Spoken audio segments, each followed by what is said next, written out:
Welcome to this lecture series on vector algebra. आज के lecture में हम कोलिनियरिटी और कोप्लेनरिटी पर विस्तार से बात करेंगे और कुछ संबंधित बातें रिकॉल कर लेते हैं। तो पहले हमने प्रूव किया कि अगर हमारे पास तीन नॉन कोलिनियर पॉइंट्स हैं प्लेन में और v is the set of all the two dimensional vectors, तो ये जो स्पैन है OA और OB का स्पैन, यहाँ पिक्चर बनी हुई है, OA और OB इनका जो स्पैन है that is all of the two dimensional vectors. तो ये हमने देखा था, बहुत इंपॉर्टेंट रिजल्ट। फिर पिछले लेक्चर में हमने देखा लीनियरली इंडिपेंडेंट का मतलब हमने सीखा, वो मैं नहीं दोहरा रहा हूँ। हमने इन पर्टिकुलर सीखा कि अगर दो हमारे पास लीनियरली इंडिपेंडेंट वेक्टर्स हैं टू डिमेंशनल सेटिंग में, तो उनका स्पैन पूरी की पूरी vector set of all the vectors के बराबर है। एंड कन्वर्सली ये एक इफ़ एंड ओनली स्टेटमेंट हमने देखा था, ठीक है। ये स्टेटमेंट भी इफ़ एंड ओनली इफ़ है, पर हमने प्रूव नहीं किया था इसको। हमने ये नहीं बोला था कि अगर ये हो गया तो OA और B नॉन कोलिनियर है, वो हम आज बोलने वाले हैं, पर ठीक है। और उसी का थ्री डिमेंशनल काउंटर पार्ट। तो ये चीज़ें ज़रूरी हैं कि हमें पता हो। और एक बार फिर से मैं बोलना चाहूँगा कि सब कुछ विजुअली दिखना चाहिए। ये जो सारे रिजल्ट्स हैं ये बहुत इंट्यूटिवली ऑब्वियस रिजल्ट्स हैं, विजुअली ऑब्वियस रिजल्ट्स हैं। तो हमने सारी चीज़ें फॉर्मली प्रूव करी, हमने पिक्चर्स भी बना के सब चीज़ें समझाई, पर किसी भी समय ये होना चाहिए कि ये रिजल्ट्स विजुअली ऑब्वियस लगें। ऐसा नहीं हो कि बस एक टेक्स्ट के फॉर्म में ही ये याद रह जाए, तो बात नहीं बनेगी। Okay, some problems for practice, and now let us get started. तो वही लूज एंड टाई अप कर लेते हैं जो अभी जिस पे बात हुई कि अगर टू डिमेंशनल सेटिंग में बात करें तो उसमें v is the set of all the two dimensional vectors, e is the Euclidean plane, और o, a और b तीन पॉइंट्स हमने प्लेन में ले लिए।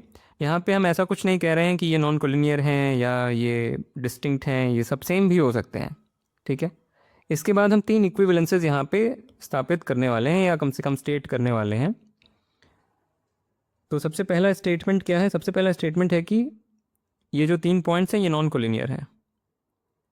हम ये नहीं कह रहे हैं कि this hypothesis implies the non collinearity, ऐसा तो हो ही नहीं सकता, ये तो क्लियरली संभव नहीं है। हम बस ये कह रहे हैं कि अगर ये हो गया तो क्या और हो जाएगा, तो ये हो जाएगा कि जो स्पैन है OA और OB का वो है entire set of to dimensional vectors.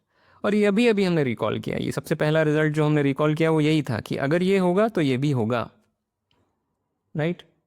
फिर उसके बाद हम क्या कह रहे हैं कि अगर ये हो गया तो OA और OB लीनियरली इंडिपेंडेंट होंगे। ये भी हमने रिकॉल किया कि दो वेक्टर्स U और V, दो टू डिमेंशनल वेक्टर्स U और V लीनियरली इंडिपेंडेंट तब और केवल तब है जब उनका span is all of V, right. So this implication is there. In fact both side implication हमने देखी, अभी अभी रिकॉल करी, पर कम से कम ये तो ट्रू है ही सही। और हम कह रहे हैं ये भी ट्रू है कि अगर OA और OB लीनियरली इंडिपेंडेंट है तो OA और B नॉन कोलिनियर है, ये इम्प्लीकेशन। तो ये जो दो इम्प्लीकेशंस हैं ये तो हम पहले ही कर चुके हैं,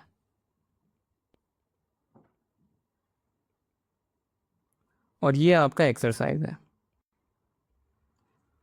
जितनी बातें अभी हुई उससे बहुत आसान होना चाहिए ये डिडक्शन, कुछ भी नहीं है इसमें, ठीक है। तो ये सारी बातें फिर क्या हुआ, आपस में इक्विवेलेंट हो गई। अगर इसको स्टेटमेंट 1 बोल दें, इसको स्टेटमेंट 2 और इसको स्टेटमेंट 3, तो इससे ये सिद्ध हो गया कि statement 1, 2 and 3 are equivalent to each other. एक ट्रू है तो दूसरा ट्रू है, और दूसरा ट्रू है तो पहला ट्रू है, right. One is true if and only if any other is true. Okay, so these are equivalent statements given this setting. Similar result है थ्री डिमेंशंस में कि v is the set of all the three dimensional vectors, e यहाँ पे space है, और हमारे पास these are चार points, 4 points in space O, A, B और C।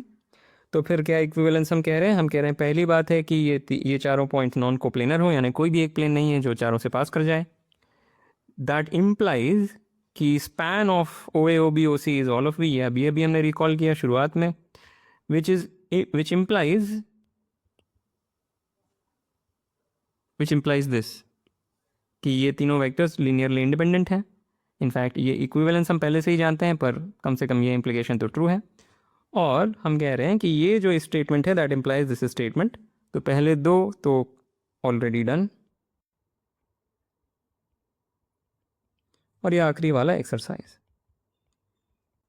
और यहाँ पे एक चीज़ और मैं बोलना चाहता हूँ कि ये जो स्टेटमेंट है, this is a geometric statement, गंदा colour, this is a statement in geometry. Collinearity एक ज्योमेट्रिक बात होती है, ये एक अलजेब्राइक स्टेटमेंट है, और ये भी एक अलजेब्राइक स्टेटमेंट है, राइट? तो एक ज्योमेट्रिक स्टेटमेंट इक्विवेलेंट है इन दोनों ही अलजेब्राइक स्टेटमेंट्स के, और सेम चीज़ नीचे भी लिखी जा सकती है। तो ये ज्योमेट्रिक अलजेब्रा। ओके, सो एकदम ध्यान से इसको पढ़ लें, समझ लें, ये जो एक्सरसाइज है ये करें, फिर ही आगे बढ़ें। ओके, तो पिछली स्लाइड में हमने नॉन कोलिनियरिटी का अलजेब्राइक कैरेक्टराइजेशन देखा, इनफैक्ट दो अलग अलग अलजेब्राइक कैरेक्टराइजेशंस देखे। इस स्लाइड में हम कोलिनियरिटी को कैरेक्टराइज करेंगे। अब कोलिनियरिटी को कैरेक्टराइज करना is same as non collinearity को करना, कुछ भी फ़र्क नहीं है, पर जो स्टेटमेंट यहाँ से सामने आएगा वो बहुत उपयोगी होगा। तो V is the set of all the two dimensional vectors, तो अभी हम टू डिमेंशनल सेटिंग में रिजल्ट प्रूव करेंगे। E इज़ द प्लेन, ठीक है, और हमारे पास 3 पॉइंट्स हैं A B C प्लेन में, और एक कोई आर्बिट्ररी पॉइंट O भी फिक्स कर दिया गया है प्लेन में। ये 3 पॉइंट्स किसी ने दे दिया, उसके बाद दिस हैज़ बीन चोजन आर्बिट्ररली, जैसे जो मर्जी, ठीक है। और ऐसा हम कुछ नहीं कह रहे हैं कि ये तीनों पॉइंट्स अलग अलग हैं, ये सब सेम भी हो सकते हैं, कोई बात नहीं है, ठीक है। और ये नोटेशन है हमारी कि ओ इज़ दिस थिंग, मतलब ये तो जस्ट नोटेशन है, और फिगर यहाँ मैंने बनाया है just to understand the situation better. 3 points A B C दिए हुए थे प्लेन में, एक कोई पॉइंट ओ चुन लिया, और फिर ये पोजिशन वेक्टर्स क्रिएट कर लिए गए। तो ये स्टेटमेंट कि ए बी सी कोलिनियर हैं is equivalent to this algebraic statement which looks complicated. वो कह रहा है कि ऐसे 3 नंबर्स अल्फा बीटा गामा मिल जाएंगे such that this linear combination is 0 और अल्फा बीटा गामा का सम भी 0 है। पर अगर यहीं पे बात रोक दी तब तो ट्रिवियली ट्रू हो जाएगा, ये तो हमेशा ही ट्रू हो जाएगा, क्योंकि अल्फा बीटा गामा तीनों को 0 ले लें तब तो ये ट्रू हो ही जाएगा। तो ये ऐड करना ज़रूरी है कि not all of alpha beta gamma are 0, तीनों के तीनों 0 नहीं है, कोई एक 0 हो सकता है, कोई 2 भी 0 हो सकते हैं, पर तीनों ही साथ में 0 नहीं है। तो ये कहना कि ए बी सी कोलिनियर है इक्विवेलेंट है ये कहने के, again this is left side is geometry, right side is algebra, और ज्योमेट्री और अलजेब्रा में ये इक्विवेलेंस है। सेटअप ये है, फिर ये इक्विवेलेंस हमारे पास है, ठीक है। I hope this statement is clear. So let's prove this. So ये जो स्टेटमेंट है इसको S1 बोल देते हैं, दिस इज S1, या इसको G बोल देते हैं, G फॉर ज्योमेट्री, और इसको A बोल देते हैं, A for algebra, right. So this is statement G, this is statement A। हम G और A की इक्विवेलेंस सिद्ध करना चाहते हैं, and here is the proof. assume G, want to show A holds, so assume G holds, assume G का मतलब assume G is true, want to show A is true। ये करने से क्या प्रूव हो जाएगा कि ये वाला इम्प्लीकेशन प्रूव हो जाएगा, फिर हमें उल्टे इम्प्लीकेशन की भी बात करनी है। सो मान लिया G ट्रू है, तो A B C कोलिनियर हैं, so since A B so then A B C are collinear, पर इससे क्या प्रूव होगा या इससे क्या इम्प्लाई हो रहा है, बाय द प्रीवियस स्लाइड, ये जो है ए बी वेक्टर और ए सी वेक्टर, या इससे बेहतर लिखता हूँ कि सी ए वेक्टर और सी बी वेक्टर, ये थोड़ा बेटर रहेगा नोटेशनली। सो दस दीज आर लीनियरली डिपेंडेंट, ये पिछले स्लाइड से आया। ओके, सो देयरफॉर ऐसे अल्फा और बीटा हैं जो दोनों के दोनों 0 नहीं है। ये कहना कैसे बोलते हैं इसे हिंदी में कि नॉट बोथ 0, नॉट बोथ 0 को पता नहीं हिंदी में कैसे बोलें, कोई एक 0 हो सकता है, दोनों 0 नहीं हो सकते एक साथ। Not both 0 such that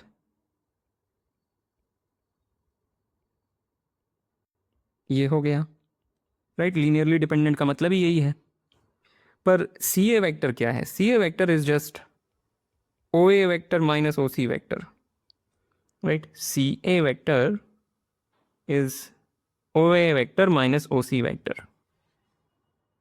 So therefore,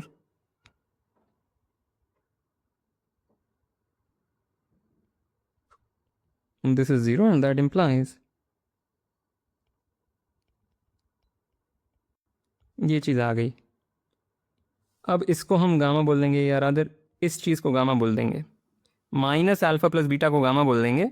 तो alpha A plus beta B plus gamma C is 0, जहाँ पे ये तो हो ही रहा है, alpha plus beta plus gamma 0 हो ही रहा है, right? Alpha plus beta plus this thing is 0, वो तक भी ठीक है। लास्टली क्या ये भी सिद्ध हो रहा है या ये भी सेटिस्फाई हो रहा है? हो रहा है, क्योंकि अगर ये तीनों ही ज़ीरो हो जाते, ये और ये ज़ीरो हो जाएंगे साइमल्टेनियसली, तो अल्फ़ा बीटा दोनों ही ज़ीरो हो जाएंगे साइमल्टेनियसली, राइट? अगर अल्फ़ा हाँ, अगर ये तीनों साइमल्टेनियसली ज़ीरो हैं, अल्फ़ा बीटा और गामा साइमल्टेनियसली ज़ीरो हैं, तो इन पर्टिकुलर अल्फ़ा और बीटा भी साइमल्टेनियसली ज़ीरो हैं, पर वो नहीं है simultaneously zero, not both zero, right? So this finishes the proof for the truth of A. So therefore A holds, और ये फिगर अब मैं मिटा देता हूँ क्योंकि जगह नहीं है। सो दस ए होल्ड्स, ठीक है। और अब उल्टा प्रूव करना है। assume A holds, want to show G is true. Okay, let's see. A B C को कोलिनियर दिखाना है, यानी कि हमें बस यही दिखाना है कि ए बी वेक्टर और ए सी वेक्टर या सी ए वेक्टर और C B vector linearly dependent है, तो वो इमीडिएट ही है एक्चुअली।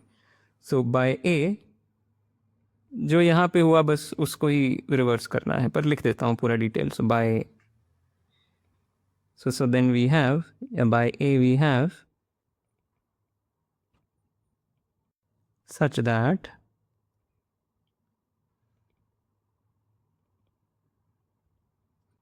पर ये लिखने के बजाय मैं एक स्टेप स्किप करके सीधा यही लिख देता हूँ,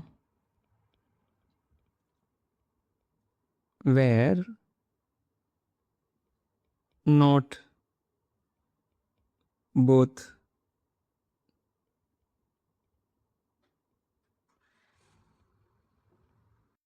राइट। ए तो यही कह रहा है ना कि ऐसे हमें अल्फ़ा बीटा और गामा मिल जाएंगे जिनका सम ज़ीरो है। अगर उनका सम ज़ीरो है तो गामा को हम ऐसे लिख सकते हैं माइनस अल्फ़ा प्लस बीटा। तो हमें ऐसे अल्फ़ा और बीटा मिल जाएंगे such that this is zero, जहाँ पे ये तीनों साइमल्टेनियसली ज़ीरो नहीं है, पर that is equivalent to saying कि ये दोनों साइमल्टेनियसली ज़ीरो नहीं है। तो मैं उसको वही लिख देता हूँ कि not both of alpha and beta are zero, right?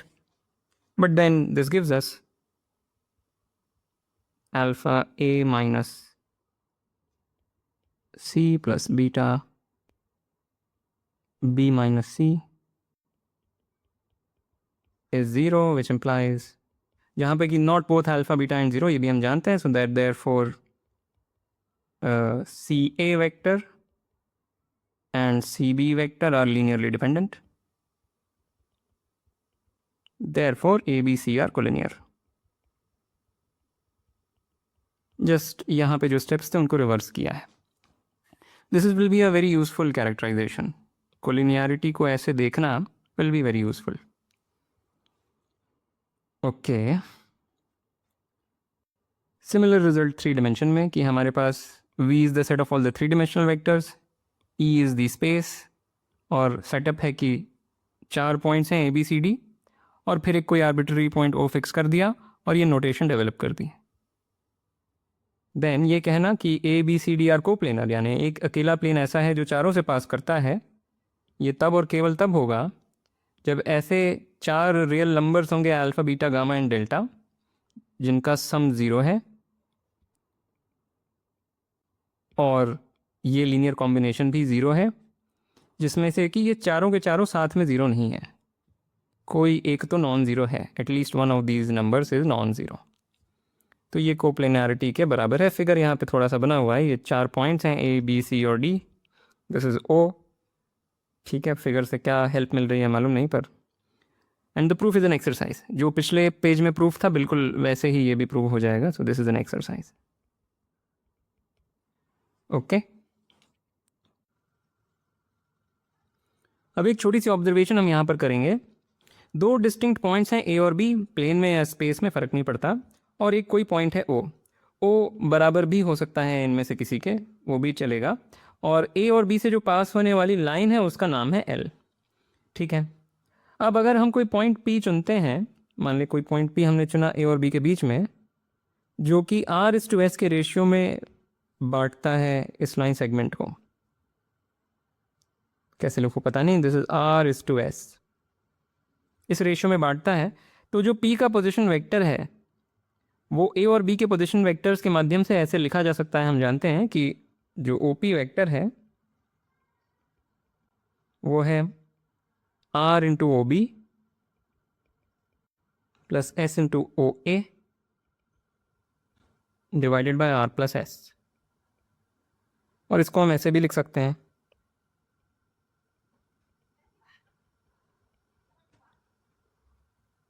Right. ये हमें पता है सेक्शन फॉर्मूला। अब क्या करेंगे, मान लेते हैं एक पॉइंट यहाँ पर है, यहाँ पे एक पॉइंट P है, और क्या डेफिनेशन है P की, BP is half of AB मान लेते हैं एक बार। सो से BP, ये जो लेंथ ऑफ BP है that is half of AB। तो P का क्या पोजीशन वेक्टर है? So position vector of P is position vector of B plus BP, right. This plus that is that, तो वो चीज लिखी। पर what is BP vector? BP vector is half of AB vector, वो immediate है इस condition की वजह से। तो this is equal to OB plus half of OB minus OA।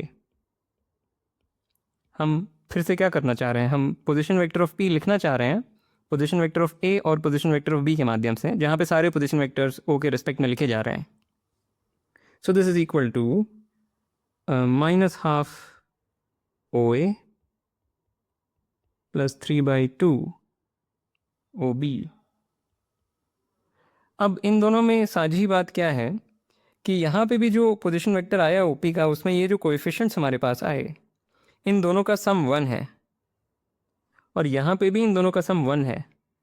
तो इससे हिंट मिल रहा है कि शायद हर पॉइंट ही जो इस लाइन पर है उसका अगर पोजीशन वेक्टर लिखेंगे तो जो हमारे पास ये कोएफिशिएंट्स आएंगे, या जी ये जो स्केलर्स आएंगे, इनका सम 1 होगा। और ये आप ज़रूर खुद से सोचें, विचार करें, ये आप आसानी से प्रूव कर सकते हैं।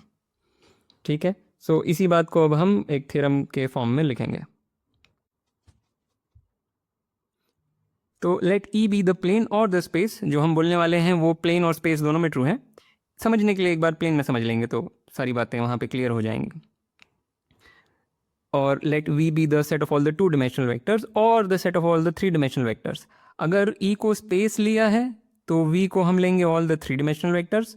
अगर E को प्लेन लिया है तो हम मानेंगे कि V is the set of all the 2 dimensional vectors. 2D या 3D सेटिंग में दोनों में ही बातें सही हैं। तो अब हमने क्या किया, हमने 2 डिस्टिंक्ट पॉइंट्स लिए A और B। A and B are 2 distinct points, और उनसे पास होने वाली लाइन बना ली, और O कोई सा भी पॉइंट चुन लिया। ठीक है, O कोई सा भी पॉइंट चुन लिया। अब हम कह रहे हैं कि अगर पॉइंट P चुना जाता है L पर, इस लाइन पर कोई पॉइंट P चुना जाता है, तो there exists unique pair of numbers alpha and beta. So what is this notation? This is, अगर कोऑर्डिनेट ज्योमेट्री पढ़ी है, this is all pairs of real numbers. This is all pairs of real numbers, या set theory की भाषा में इसको ऐसे लिख सकते हैं, ऑल ऑर्डर्ड पेयर्स। मतलब सेट थ्योरी की भाषा में इसको सबसे पहले तो Cartesian product of R with itself लिख सकते हैं, उतना ही पर्याप्त है कहना। ठीक है, so this just means that. तो जैसे ही हमने एक पॉइंट P चुना लाइन L पर, तो हम कह रहे हैं there exists a unique point in this set alpha comma beta such that alpha plus beta is 1, और जो पोजीशन वेक्टर ऑफ P है with respect to O is this particular linear combination. तो जो पिछले स्लाइड में observe किया उसको ही बस बहुत प्रिसाइसली लिखा है। एक और स्टेटमेंट यहाँ पर है, उस पर आएंगे, पर पहले ये देख लेते हैं ये क्यों ट्रू है। I hope this statement is well motivated. सबसे पहली बात कि जो पिछले स्लाइड में देखा वहाँ से ही ये स्टेटमेंट आ रहा है, it's not coming just out of anywhere. बहुत ही सरल सा हमारा सवाल था कि क्या हर पॉइंट इस लाइन, या सवाल ये ऐसे कह सकते हैं कि हम बस ये जानना चाह रहे थे कि कैसे एक्सप्रेस करें हर पॉइंट इस लाइन पर। क्या कोई एल्जेब्राइक तरीके से हम डिस्क्राइब कर सकते हैं पॉइंट्स ऑन दिस लाइन, और ये है वो एल्जेब्राइक तरीका। मतलब एक और यहाँ पे स्टेटमेंट है, वो जब हम लिख लेंगे तो पूरा फुल एल्जेब्राइक कैरेक्टराइजेशन मिल जाएगा of points on this line. वही एल्जेब्रा और ज्योमेट्री में क्या समन्वय है, वही बात हो रही है।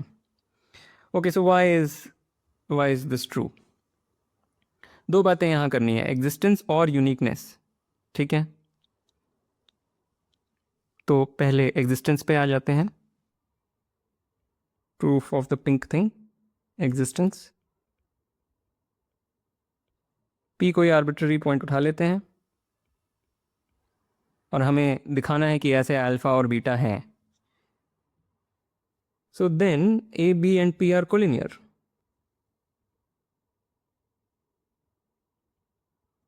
Right, and therefore there exist alpha, beta and gamma such that इनका सम 0 है। At the same time not all of them are 0, and at the same time इनके जो पोजीशन वेक्टर्स हैं विद रिस्पेक्ट टू ओ, उनमें ये रिलेशनशिप है। Right, which implies क्योंकि alpha plus beta plus gamma 0 है, gamma is minus alpha plus beta, so that gives us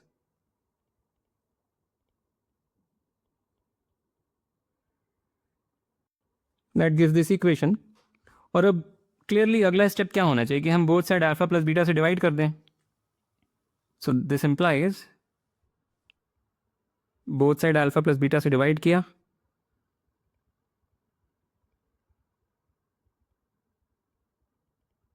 तो ये मिला, और क्लियरली फिर इन दोनों का सम 1 है। राइट, तो अल्फा और बीटा में भी नोटेशनली बहुत बुरी चॉइस थी, तो इसको मैं यहाँ स्टेटमेंट शायद चेंज करने का मेरा मन कर रहा है अब। So let me not use alpha beta here, let me use X Y. Just notation change करिए और कुछ नहीं। ठीक है, सो इसको x बोल देंगे और इसको y बोल देंगे, and we are done. But are we done? क्योंकि जब यहाँ अल्फा प्लस बीटा से डिवाइड किया तो वो हम केवल तब कर सकते हैं जब alpha plus beta non zero हो, अदरवाइज हम नहीं कर सकते। तो यहाँ पे हमें आर्ग्यू करना है कि alpha plus beta non zero है। So before we say this, we have a claim. Alpha plus beta is non-zero. तभी हम both side alpha plus beta से डिवाइड कर सकते हैं। तो अल्फा प्लस बीटा अगर 0 हो गया तो क्या समस्या हो जाएगी? अगर अल्फा प्लस बीटा 0 हो गया तो ये राइट साइड तो 0 वेक्टर बन गया, और फिर हमें क्या मिलेगा कि alpha O A is minus beta O B, यानी कि alpha O A is equal to alpha O B. Right, अगर अल्फा प्लस बीटा 0 हो गया, सो ठीक है, इस क्लेम को मैं प्रॉपरली प्रूव कर देता हूँ। So proof of claim, suppose alpha plus beta is 0, so then alpha is non zero. सबसे पहली बात तो अल्फा नॉन ज़ीरो हो जाएगा, क्योंकि अगर अल्फा 0 हो जाएगा तो बीटा भी 0 हो जाएगा, और फिर गामा भी 0 हो जाएगा, क्योंकि ये इक्वेशन है, तो तीनों ही 0 हो जाएंगे। पर हम मान के चल रहे हैं कि तीनों 0 नहीं है, not all of them are 0। So ये है, और हमारे पास क्या है, देन वी ऑल्सो हैव कि alpha O A plus beta O B is 0 vector, which gives alpha O A is alpha O B. क्यों? क्योंकि इसको उस साइड ले जाएंगे तो माइनस बीटा ओ बी बनेगा, which is alpha O B. पर अल्फा नॉन ज़ीरो है, तो ये बोथ साइड से हम अल्फा कैंसिल कर सकते हैं, या टू बी मोर प्रिसाइज हम बोथ साइड अल्फा से डिवाइड कर सकते हैं, तो हमें ये मिल जाएगा। पर that implies A is equal to B, पर वो नहीं है। हम शुरू में ही बोल चुके हैं कि ए और बी डिस्टिंक्ट पॉइंट्स थे, तभी उनसे पास होने वाली जो लाइन है हमने वो बनाई। ठीक है, सो ये क्लेम हमने प्रूव कर दिया। फिर हम both side alpha plus beta से डिवाइड कर सकते हैं, और अब कुछ नहीं करना है, इसको एक्स बोल देंगे, इसको वाई बोल देंगे। Clearly then X plus Y is 1। तो एग्जिस्टेंस तो यहाँ से प्रूव हो गई, हमें अब यूनिकनेस प्रूव करनी है।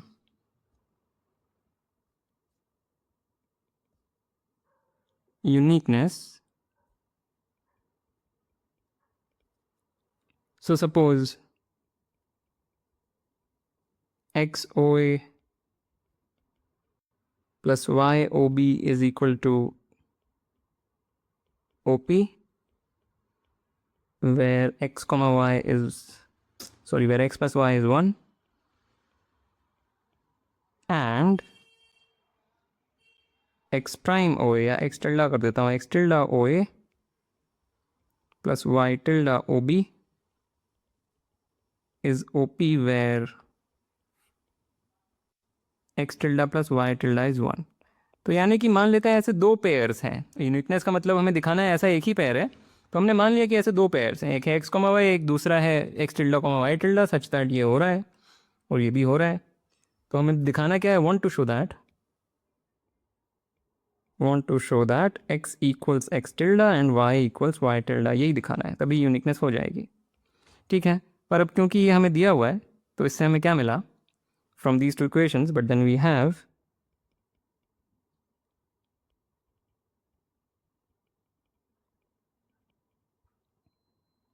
we have this which implies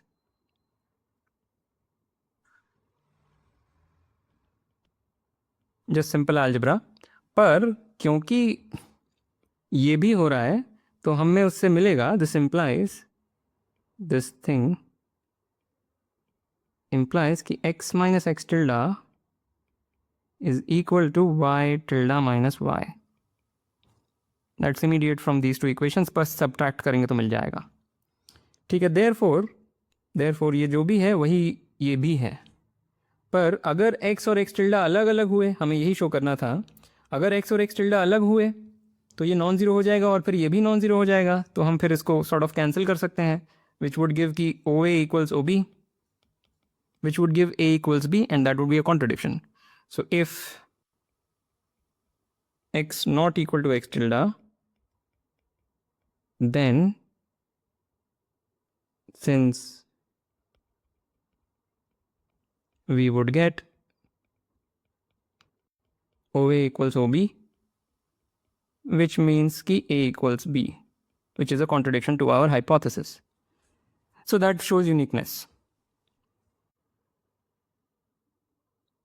तो अभी हमने क्या देखा कि जैसे ही हम एक पॉइंट P चुनते हैं लाइन L पर, तो एक pair of real numbers x, y ऐसा मिलता है, और unique pair of real numbers x, y ऐसा मिलता है जिसमें कि सम ऑफ कोऑर्डिनेट्स इज 1, यानी sum of the two entries is 1, और this linear combination is equal to the position vector of P, right.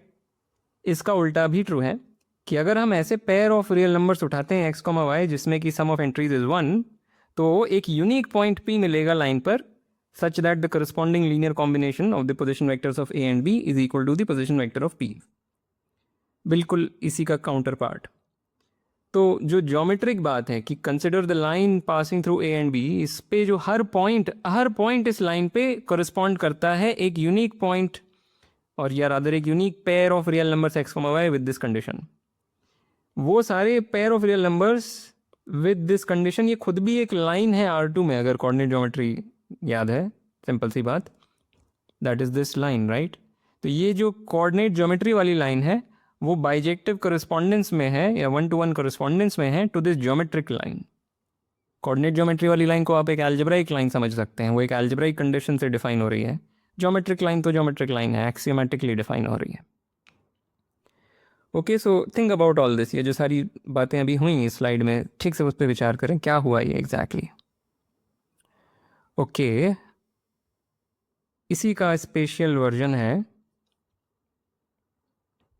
इस बार ई, इसका नॉट द स्पेशल वर्जन, पर कोलिनियरिटी के करस्पॉन्डिंग जो वर्जन है, अगर 3 नॉन कोलिनियर पॉइंट्स हो तो उससे एक यूनिक प्लेन पास करता है, तो उस प्लेन के पॉइंट्स को हम कैसे अलजेब्राइकली समझ सकते हैं, बेसिकली उस बारे में ये प्रोपोजिशन है. तो consider E as either the plane और the space and correspondingly V is the set of all the 2 dimensional vectors और set of all the 3 dimensional vectors. और फिर 3 नॉन कोलिनियर पॉइंट्स हमने चुन लिए A B C in the plane और the space E. और फिर consider the plane pi passing through A B and C. अब अगर E को प्लेन ही चुना होता तो pi would be equal to E, पर अगर E स्पेस है then pi is not equal to E, right. अगर 3 नॉन कोलिनियर पॉइंट स्पेस में है तो उनके थ्रू पास होने वाला प्लेन स्पेस का एक सबसेट है, प्रॉपर सबसेट. फिर कोई भी पॉइंट O चुन लिया आर्बिट्ररली. फिर हम कह रहे हैं वैसी ही बात कि फिर अगर कोई भी पॉइंट उस प्लेन पर चुना जाए जो A B और C से पास हो रहा है, वो यूनिक प्लेन जो A B और C से पास हो रहा है, उस पर कोई भी पॉइंट P चुना जाए, तो एक unique triple of real numbers exist करेगा x y z such that the sum of entries is 1 and the position vector of P with respect to O is the corresponding linear combination of the position vectors of A, B and C with respect to O. ठीक है. और conversely अगर हम ऐसा triple of real numbers लेते हैं such that x plus y plus z is 1, so there will be a unique point P on the plane passing through A, B, C such that the position vector of P is the corresponding linear combination of the position vectors of A, B and C. तो जो अभी line के लिए देखा exactly same चीज़ हम plane के लिए बोल रहे हैं. जैसे ही 3 नॉन कोलिनियर पॉइंट्स हमारे पास आए, there is a unique plane passing through them. फिर उसके पॉइंट्स को डिस्क्राइब करने का ये एक तरीका है. What are all the points on that plane, they can be algebraically described in this way. ठीक है. तो प्रूफ इज एन एक्सरसाइज. जो लाइन के लिए प्रूफ है वही यहाँ पे आ जाएगा. और अब ये जो 2 बातें हुई लाइन और प्लेन के बारे में, इसी को थोड़ा सा अलग तरह से बोलने का जो तरीका है वो हम दिखाने वाले हैं. मैं उसका प्रूफ नहीं दूंगा, वो ऑप्शनल है, तो वो बस मैं दिखा देता हूँ. पॉज करके पढ़ सकते हैं. थोड़ा फंक्शंस की भाषा में इसको लिखा गया है. सेम चीज़ जो भी हमने लाइन के लिए देखी, points on a line bijectively correspond to this particular set, बस अलग ढंग से मैंने उस बात को लिखा है. So this is optional. और प्लेन्स के लिए भी सेम चीज़, plane passing through 3 distinct non collinear points, right. So this is also optional. और अब हम इलस्ट्रेशंस पर आ सकते हैं. पहला इलस्ट्रेशन, 4 पॉइंट्स हैं स्पेस में A, B, C and D. मैंने 3 ही बनाए हैं, चौथा कहीं पे है, पॉइंट D. O कोई आर्बिट्ररी पॉइंट है और फिर ये नोटेशन है, यूजुअल नोटेशन. और हमें ये दिया हुआ है, ये एक इन्फॉर्मेशन हमें दी हुई है. फिर 4 ऑप्शंस हैं, राइट. 4 ऑप्शंस हैं और हमें तय करना है इनमें से कौन कौन से सही हैं. सोचें इस पे. तो ऑप्शन ए देखते हैं. तो हमें पता क्या है, हमें पता तो बस यही है, इन्फॉर्मेशन तो बस ये दी हुई है. पर कोप्लेनरिटी का क्राइटेरियन क्या था? 4 पॉइंट्स कोप्लेनर कब होते हैं? जब उनके पोजीशन वेक्टर्स, मान लीजिए पोजीशन वेक्टर्स, तो ये नोटेशन हमारे पास है ही, तो A, B, C and D are coplanar if and only if अगर हमें ऐसे अल्फा, बीटा, गामा और डेल्टा मिल जाएं such that their sum is 0 and ये हो जाए, उपसे क्या हो गया, gamma C vector plus delta D vector is 0 and not all of them are 0. Coplanarity का जो क्राइटेरियन हमने सीखा था वो यही था. पर हमारे पास ये इक्वेशन दी है एंड जस्ट नोट कि ये जो सम है this is 0. So by the criterion for coplanarity, A, B, C and D are coplanar. Right? So option A is correct. अब ऑप्शन बी पर आते हैं. बोला जा रहा है कि लाइन BD या line joining B and D divides the line joining A and C in this ratio. ये भी क्लियर नहीं है कि ये दोनों लाइंस इंटरसेक्टिंग हैं. हमें इतना तो पता चल गया कि ये पॉइंट्स को प्लेनर हैं, तो ऐसा कुछ फिगर बना सकते हैं. A, B, C and D, ये 4 पॉइंट्स हैं, एक ही प्लेन में हैं. तो ऐसा हो सकता है कि ये जो लाइन है BD वो AC के पैरेलल हो जाए. इस फिगर में ऐसा नहीं लग रहा है, पर इट्स नॉट क्लियर. तो पहले हमें ये शो करना पड़ेगा कि एक्चुअली ये दोनों इंटरसेक्टिंग हैं ये लाइंस, और फिर देखेंगे कि मतलब अगर ये चीज़ ट्रू है तो हमें सिद्ध करना पड़ेगा कि ये और ये इंटरसेक्टिंग हैं और इस रेशियो में इंटरसेक्टिंग है। सो लेट्स सी, हमें पता क्या है, हमें गिवन तो बस इतना ही है, इसी इन्फॉर्मेशन से डिराइव करना है। तो थोड़ी सी ट्रिकरी यहाँ करेंगे। इसको बहुत नेचुरली भी किया जा सकता है, एक बहुत नेचुरल पर लंबे अप्रोच से किया जा सकता है, पर मैं जो स्लिक अप्रोच है वो दिखाना चाहता हूँ। सो बाय दिस गिवन इक्वेशन हम उसको ऐसे लिखेंगे, गिवन इक्वेशन को हम ऐसे लिखेंगे,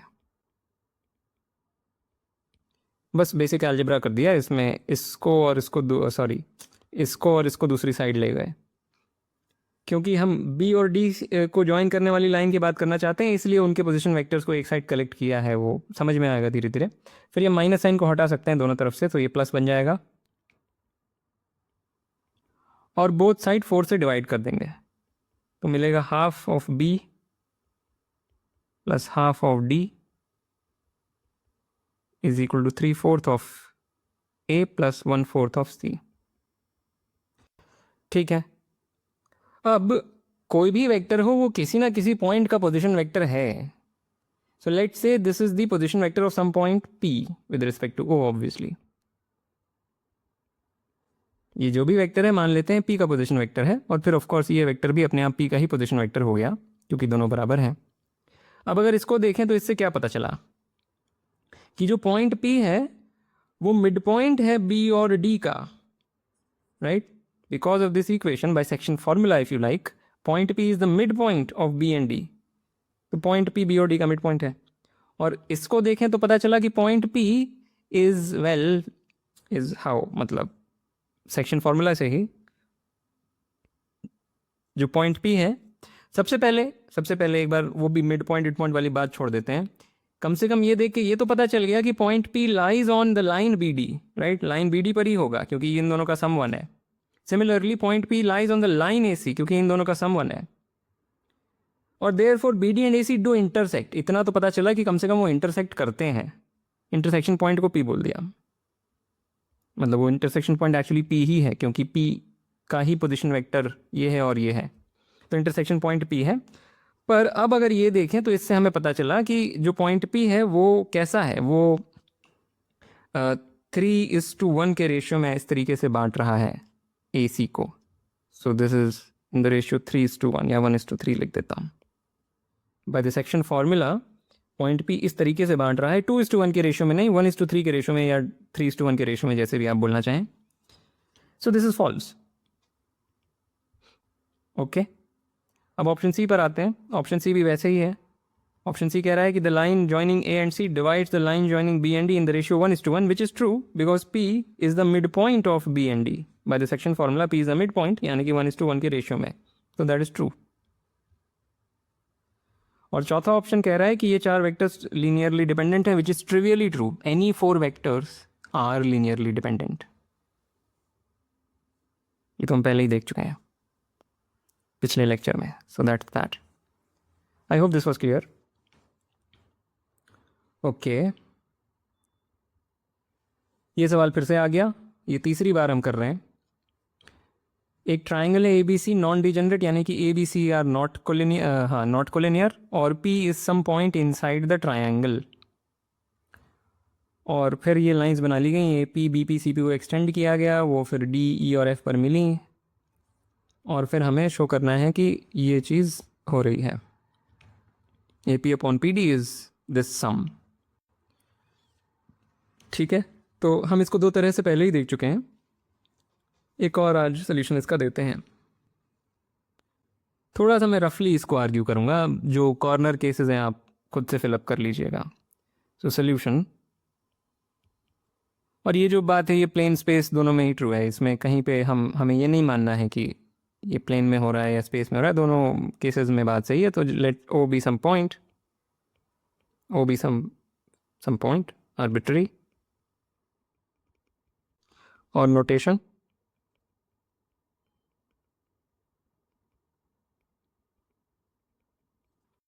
राइट, ये हमारी नोटेशन है। और क्योंकि सॉरी ये डी नहीं है, ये पी है, और क्योंकि A B C and P are coplanar,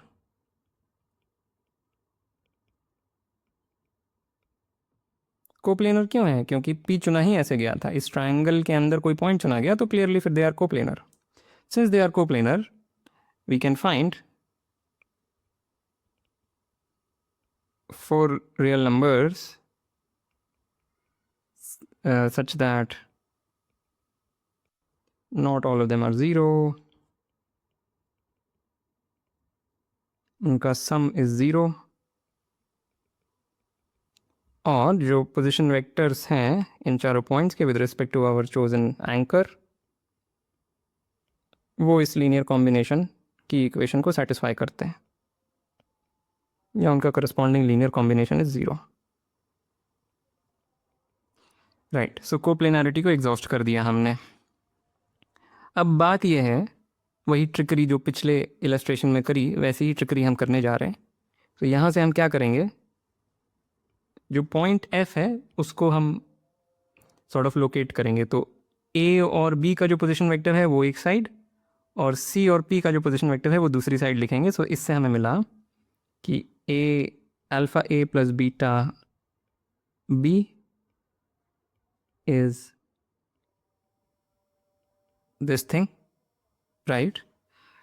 अब बोथ साइड हम अल्फ़ा प्लस बीटा से डिवाइड करेंगे, पर यहाँ पे हमें आर्ग्यू करना चाहिए कि अल्फ़ा प्लस बीटा 0 नहीं है, वो आप करेंगे argue. So claim alpha plus beta is non zero and proof is an exercise. ठीक है, देयरफॉर बोथ साइड हमने अल्फ़ा प्लस बीटा से डिवाइड किया.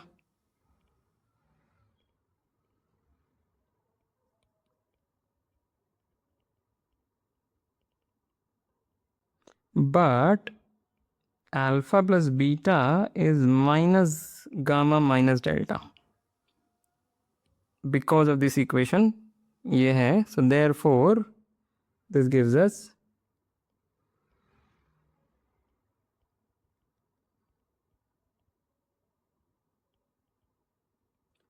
राइट, ये मिला. पर अब जैसे कि हमने बोला हर वेक्टर किसी ना किसी पॉइंट का पोजीशन वेक्टर है. So let's say this is equal to OX vector for some point X. पर अगर इसको देखें तो हम जानते हैं कि X lies on the line joining A and B, क्योंकि this plus this is 1, therefore X lies on this line, somewhere on this line. पर उसी तरीके से अगर ये देखें तो इससे हमें पता चलेगा कि X lies somewhere on this line. इसका मतलब X is actually F. So this implies that X lies on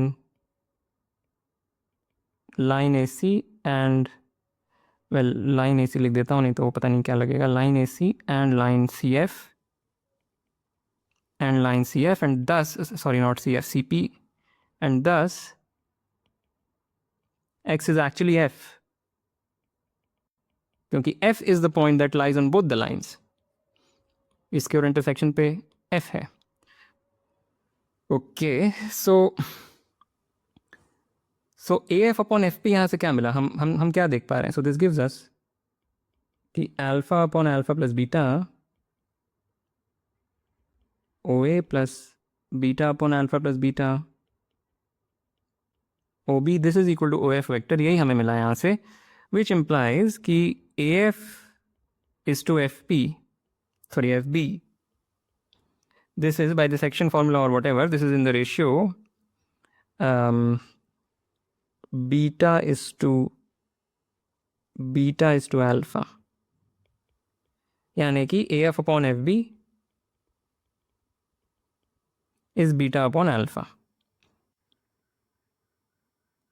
तो इसको बॉक्स कर लेते हैं, और इसी तरीके से हमें मिलेगा कि जो E का पोजीशन वेक्टर है, फिगर देख लीजिए, E का जो पोजीशन वेक्टर है वो ऐसे लिखा जा सकता है, A और C के पोजीशन वेक्टर के माध्यम से ऐसे लिखा जा सकता है. तो AE अपॉन EC फिर गामा अपॉन डेल्टा आ जाएगा, सॉरी गामा अपॉन अल्फ़ा आ जाएगा.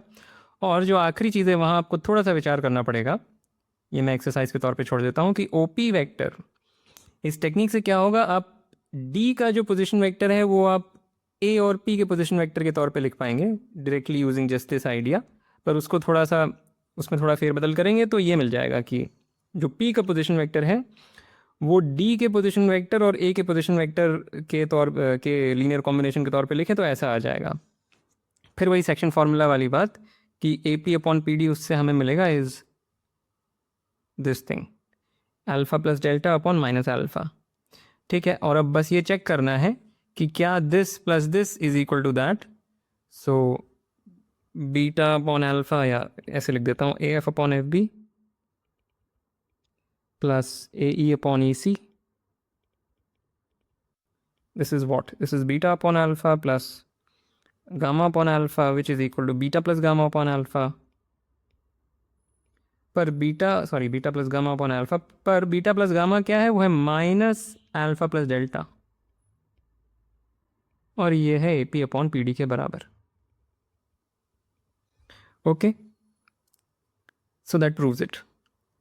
So just think about this particular step, not hard, कुछ भी हार्ड नहीं है। All right, so with that I want to end this lecture. As usual, like, comment, share, subscribe, and I will see you next time.